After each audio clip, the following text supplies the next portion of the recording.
It's a new week. Let's take a deep dive into my pulls. Hi, this is James for Read More Comics. If you like my content, please hit the button right down below, like, comment, subscribe. I really appreciate it. This is new comic book day, and so I have some polls. Now, I'm going to be honest with you, because it is the 5th week of the month, it's kind of light. I only have 4 books. I took advantage, though, of getting a bunch of back issues, which I'm not going to really necessarily share here because we're just looking at what's new on the stands. These are kind of a mix. I have a couple Marvel books. I have an independent book. And then I have a DC book. And it's not unusual for those of you that collect comic books to know that the 5th week of a month is usually a really light week, and that's what we got here. We're just going to go in alphabetical order. So first up, this is DC's California Love. So notice right there, clever use of California Love. This is the variant cover by Mario Takara. I'm not familiar with the individual artist's work. Gorgeous Kara cover right there. And this is what DC does frequently throughout the year. They'll have a seasonal book. It's an anthology. They usually have some sort of theme. In the summer, it's a summer theme. And it usually has about 8 stories. Now in CLZ, it says it's 32 pages long. I think it's longer than that. I'll put it right down below. I'll double check it in some other stories.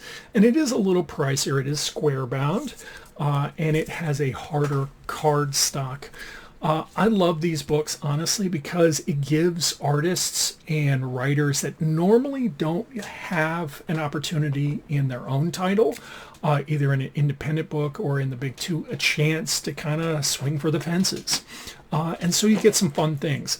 Usually it's not always canon, it's not in continuity, though sometimes they do introduce characters that you wouldn't have seen otherwise.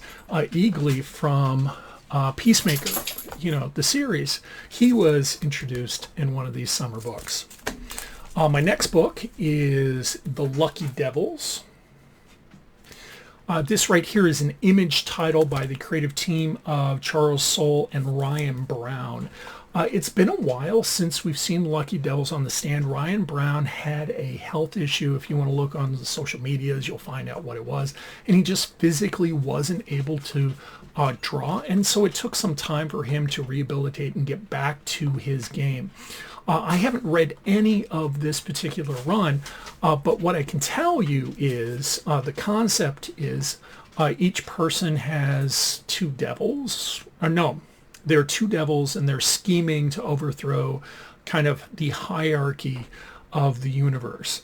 That's all I know. It's supposed to be a lot of fun. I love Ryan Brown's art. If this is the same creative team that did 8 Billion Genies, which was a lot of fun. It was kind of wonky, metaphysical. You might want to check that one out. So this is Lucky Devils number 4. I think this is going to be 6 issues, so we only have 4 more. The next one is a finale. This is Star Wars High Republic, the finale. I think this is a one-shot. The High Republic is... I'm sorry, my dog wanted to get to the other side of the den. Anyway, the High Republic is a time period existing 100 years before the Clone Wars. It's supposed to be in the height of Jedi power in the Republic. And so they've been introducing a bunch of characters, costumes. Technology is a little bit archaic, but recognizable, as are some of the different factions. It is a very different time period, though, that we'd seen like the Clone Wars cartoons, the prequel, the saga movies, or the sequel movies. This is supposed to be the finale. We'll see how it goes. I don't think the High Republic has done as well as Marvel hoped it would, or more importantly, Disney hoped it would. The Acolyte occurred in this time period, and they're just trying to get outside of the Skywalker time frame. I've enjoyed it for what it is. There's some nuances I'm not really appreciative of. They keep referring to everybody by their first name and their family name, first and last name for everybody, and that kind of annoys me. No one runs around going, Luke Skywalker, I have to talk to you. It's like, Luke, I need to talk to you, or Skywalker, I need to talk to you. Otherwise, this is supposed to wrap it up. There was a mini series called Fear the Jedi right before this. I haven't finished reading that, so I'm not sure what to expect. I hope they kind of bundle things up nicely. I expect they'll leave some opening for further stories if someone comes up to it. My next book, and this is going to be the last one, this is Ultimate Spider-Man issue number 19.